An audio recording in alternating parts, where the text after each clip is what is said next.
ओम नमस्ते। स्वागत है आपका हमारे यूट्यूब चैनल आर्यवाणी पर।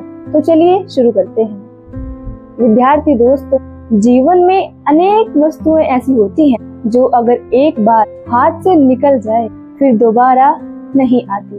समय ऐसी ही एक अमूल्य वस्तु है, इसीलिए इसके महत्व को समझने के लिए कहा जाता है कि टाइम इज मनी। पर मनी यानी धन तो दोबारा भी कमाया जा सकता है। अगर हमारे पास प्रेजेंट में धन नहीं है, मनी नहीं है, तो हम कुछ दिन ज्यादा संघर्ष कर हम धन कमा सकते हैं, लेकिन खोया हुआ समय तो कभी भी वापस नहीं आता। इसीलिए ऐसा कहा जाता है कि time is more precious than money, यानी समय तो धन से भी ज्यादा मूल्यवान है।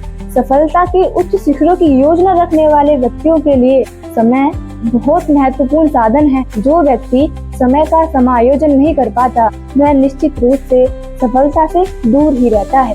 उस व्यक्ति के पास सारी सुख सुविधाएं उपलब्ध होने के बाद भी, सारे साधन उपलब्ध होने के बाद भी लेकिन उसको समय का समायोजन करना नहीं आता, तो फिर वह समय को व्यर्थ गवा देता है और जीती हुई बाजी भी हार जाता है। समय के इसी महत्व को समझने के लिए किसी ने बहुत अच्छी कहानी लिखी। किसी चित्रकार ने अपने चित्रों की प्रदर्शनी रखी। चित्रकार का अच्छा नाम होने के कारण बहुत दूर दूर से लोग और बहुत संख्या में लोग देखने आए चित्रों को। सभी लोग सभी चित्रों को अच्छे से देख रहे थे। किसी में भागते हुए 7 घोड़े, किसी चित्र में उगता हुआ सूर्य, मानो जैसे हमारे सामने ही सूर्य उग रहा हो और हम उसे देख रहे हों। लेकिन सभी लोगों की नजर जाकर टिकती है एक ऐसे चित्र पर जो वाकई बड़ा विचित्र सा था, क्योंकि उसमें एक ऐसा व्यक्ति था जिसके सर के आगे तो बहुत लंबे बाल और सर के पीछे वाला हिस्सा गंजा, और तो और उसके पैरों में तो पंख लगे हुए थे। तो सभी लोगों ने पूछा कि इसका अर्थ क्या है, इस चित्र का मीनिंग क्या है, क्योंकि सभी लोगों को अन्य चित्रों का तो अर्थ समझ में आ गया। तो चित्रकार ने कहा, दिस इज अ टाइम, यह है समय। जब वह आता है तो उसका चेहरा ढका होने के कारण हम उसे पहचान नहीं पाते, और तो और उसके पैरों में पंख लगे हुए होते हैं, इसीलिए वह बहुत जल्दी जल्दी निकल जाता है। जब वह जा रहा होता है तो उसे पकड़ना मुश्किल है, क्योंकि उसके सर के पीछे वाला हिस्सा गंजा है।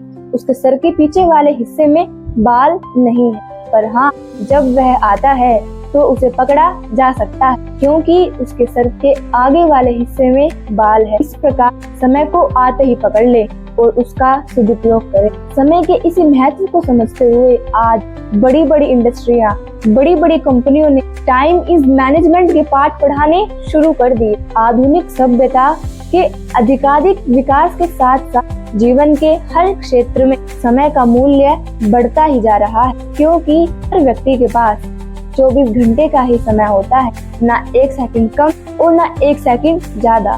प्रतिदिन हमें 7 से 8 घंटे की नींद लेना जरूरी है, तो बचे हमारे पास लगभग 16 घंटे। 2 घंटे स्नान, भोजन, आवश्यक दैनिक कार्य में निकाले तो अतिरिक्त हमारे पास बचते हैं मात्र 14 घंटे।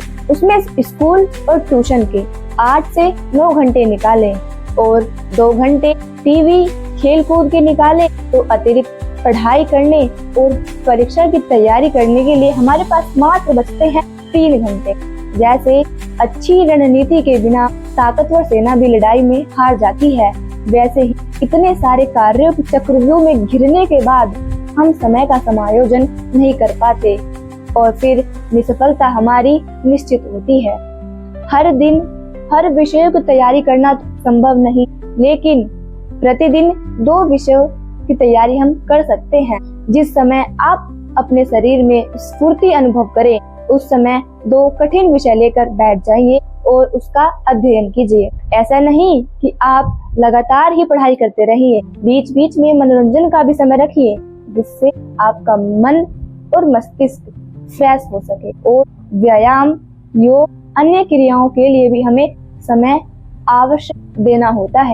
जैसे जैसे परीक्षा निकट आए, वैसे वैसे ही हमें पढ़ाई करने का समय बढ़ा देना चाहिए।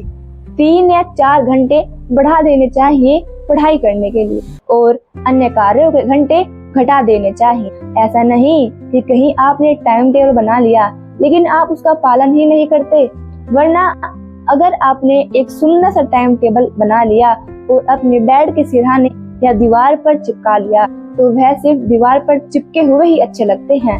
अगर आप उसका नियमित रूप से पालन नहीं करेंगे तो आपको उसका अपने जीवन में कोई भी लाभ नहीं मिलेगा, फिर आपकी निसफलता निश्चित है। आप सफल हो ही नहीं पाओगे।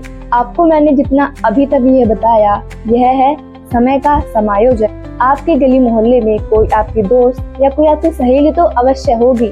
किसी भी समय किसी भी टाइम वह आपके पास आ धमकती है और आपको अनावश्यक बातों में इसकी उसकी तेरी मेरी यह सब बातों में आपको उलझाए रखती है और आपका सबसे मूल्यवान समय वेस्ट करती है, आपका टाइम वेस्ट करती है। वो टाइम किलर है, टाइम चोर है, समय चोर है, उनसे हमें बचना चाहिए। तो ऐसे में समय को कुतरने वाले दोस्तों से सावधान हो जाएंगे। जैसे बाग बगीचे, रेलवे स्टेशन, म्यूजियम, किसी सार्वजनिक स्थानों पर सरकार द्वारा सूचना लिखी जाती कि जेब कतरों से सावधान, वैसे ही आप अपने मन में एक सूचना तैयार कर लीजिए कि समय कुतरने वाले चूहों से सावधान, समय कुतरने वाले दोस्तों से सावधान। विद्यार्थी दोस्तों, समय तो धन से भी ज्यादा मूल्यवान है।